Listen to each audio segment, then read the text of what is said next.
Hello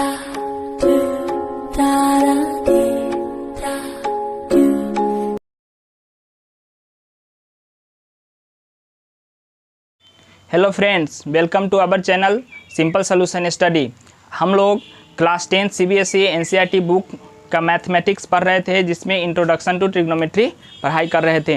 introduction to trigonometry का सारा concept मैंने प्लेलिस्ट में रख दिया है इंट्रोडक्शन टू ट्रिग्नोमेट्री के नाम से।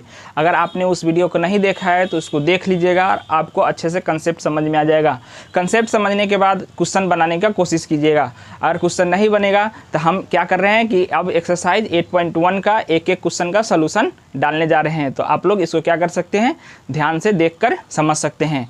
तो हम लोग शुरू करते हैं क्वेश्चन नंबर 1, 2 से करते हुए जितने भी क्वेश्चन हैं उसको सॉल्व करेंगे। अगर आपको पसंद आए तो लाइक, शेयर और सब्सक्राइब जरूर कर दीजिएगा। Thank you. हम लोग एक्सरसाइज 8.1 का एनसीईआरटी बुक है, समझिएगा। एनसीईआरटी बुक से एक्सरसाइज 8.1 का एनसीईआरटी बुक है और उसका क्वेश्चन नंबर 1 लेकर के आए हैं। क्वेश्चन नंबर 1 लेकर के आए हैं। ये क्वेश्चन नंबर 1 कहता क्या है, पहले उसको ध्यान देखते हैं कि क्या कहता है कि in triangle ABC right angle at B. पहले बात समझिए कि ट्रिग्नोमेट्री का कोई भी सवाल बनाने से पहले उसको जितना हो सके एक रफ स्केच बनाने का कोशिश जरूर कीजिएगा। क्या कीजिएगा, एक रफ स्केच जरूर बनाइएगा। रफ स्केच बना लेने से आपको एक जानकारी मिल जाता है कि करना क्या है, ठीक है। तो सबसे पहले क्या करते हैं कि इन्हें राइट एंगल ट्रायंगल, इन्हें ट्रायंगल एबीसी, सबसे पहले एक ट्रायंगल एबीसी बना लेते हैं। क्या बना लेते हैं, एक ट्रायंगल एबीसी बना लेते हैं। ये रहा मेरा ट्रायंगल एबीसी। इसमें जिस तरह से कह रहे हैं इंट्रोडक्शन, उस तरह से angle right angle at B, तो मतलब राइट एंगल जो है वो बी पर होगा, यहाँ पर होगा, ठीक है। तो हम लोग जानते हैं राइट एंगल के ठीक सामने वाला मेरा हाइपोटेनस कहलाता है, ठीक है। राइट एंगल जिसके साथ लग के बना होता है उसके लिए एक परपेंडिकुलर एक बेस बनता है। ये ए रहा और ये सी रहा, तो ए बी सी एक राइट एंगल ट्रायंगल बन गया। ए बी का वैल्यू 24 सेंटीमीटर है, देख सकते हैं ये 24 सेंटीमीटर है, और BC का वैल्यू 7 सेंटीमीटर है, 7 सेंटीमीटर है। तो हमको सबसे पहला बात डिटरमाइन करना है, डिटरमाइन है ना, sign A, cos A, sign सी और कॉस सी। तो क्या करेंगे, सबसे पहले हम लोग इसका हाइपोटेनस निकालेंगे। हाइपोटेनस निकालने के लिए हम लोग पाइथागोरस थ्योरम का यूज करते हैं। हम लोग देखते हैं इसका सलूशन, कि सलूशन हम लोग देख रहे हैं। सलूशन कैसे करेंगे, है ना। तो हम लोग पहले लिख देते हैं P इक्वल टू कितना है, 24 सेंटीमीटर, ठीक है। B इक्वल टू कितना है, 7 सेंटीमीटर, और H इक्वल टू पता नहीं।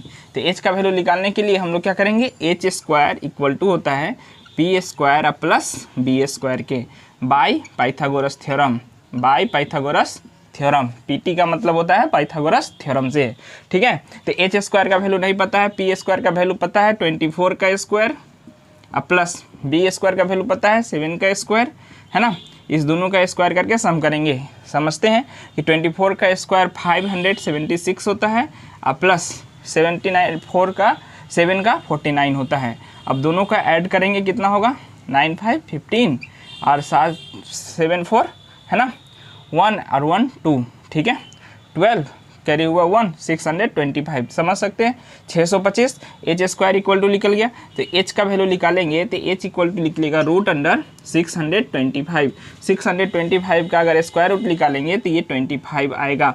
याद रखना है इसमें से प्लस माइनस दोनों निकलता है, लेकिन हम लोग वैल्यू लेंगे साइड ऑफ ट्रायंगल का, तो हम लोग को प्लस वाला वैल्यू ही लेना रहता है। तो 25 सेंटीमीटर मेरा वैल्यू आया। तो H का वैल्यू कितना निकल चुका है, 25 सेंटीमीटर। अब इसके आधार पर हम लोग आगे का काम करेंगे।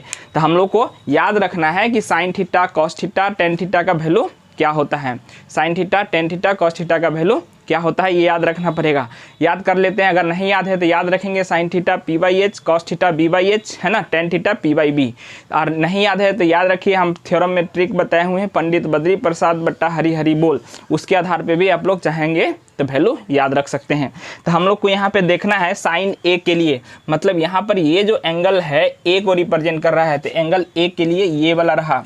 एंगल ए के लिए साइन निकालेंगे तो एंगल ए के लिए मेरा परपेंडिकुलर ये बनेगा और बेस ये बनेगा। ध्यान रखेंगे जो एंगल चुनेंगे उसके ठीक सामने वाला ही परपेंडिकुलर बनता है, ठीक है।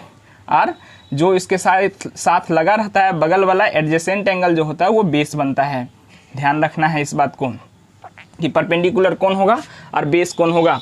तो यहाँ पर हम लोग पहला क्वेश्चन के लिए निकालते हैं। तो साइन ए जो निकालेंगे, तो साइन ए बराबर होता है P/H, यानी कि हमारा हो जाएगा BC बाई AC, क्या लिखाएगा BC बाई AC। तो BC का वैल्यू कितना है देख सकते हैं, BC का वैल्यू है मेरा 7 है ना, और AC का वैल्यू कितना निकाले हैं 25 हो गया साइन A का वैल्यू, ये साइन A का वैल्यू होगा।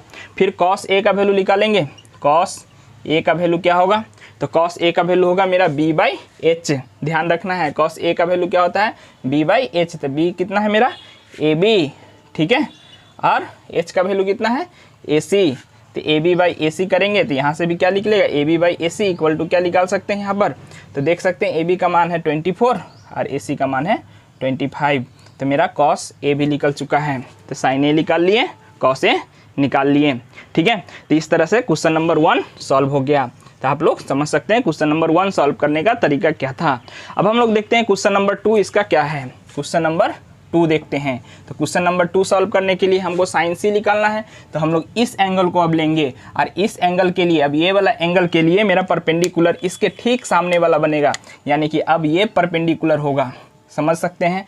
4 एंगल से यहाँ पे लिख सकते हैं 4 एंगल C के लिए, किसके लिए दे रहे हैं एंगल C के लिए, तो परपेंडिकुलर मेरा क्या हो जाएगा P का वैल्यू हो जाएगा AB, समझिए, और B का वैल्यू क्या हो जाएगा मेरा BC, और H मेरा वही रहेगा AC, ठीक है।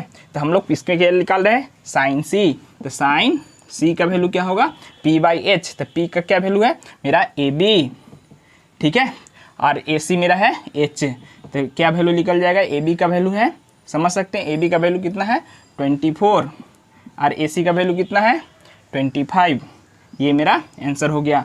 और एक वैल्यू निकालना है कॉस C का, तो कॉस C का वैल्यू निकालेंगे तो मेरा क्या निकलेगा B बाई H, यानी कि BC बाई AC, तो BC का वैल्यू कितना है 7 बाई 25।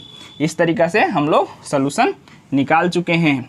साइन C का वैल्यू 24 बाई 25, कॉस C का वैल्यू 7 बाई 25, और इस तरीक़ा से क्वेश्चन नंबर 1 का सोल्यूशन हो गया। अगर समझ में आया तो इस क्वेश्चन को इसको लाइक शेयर और सब्सक्राइब ज़रूर कर दें।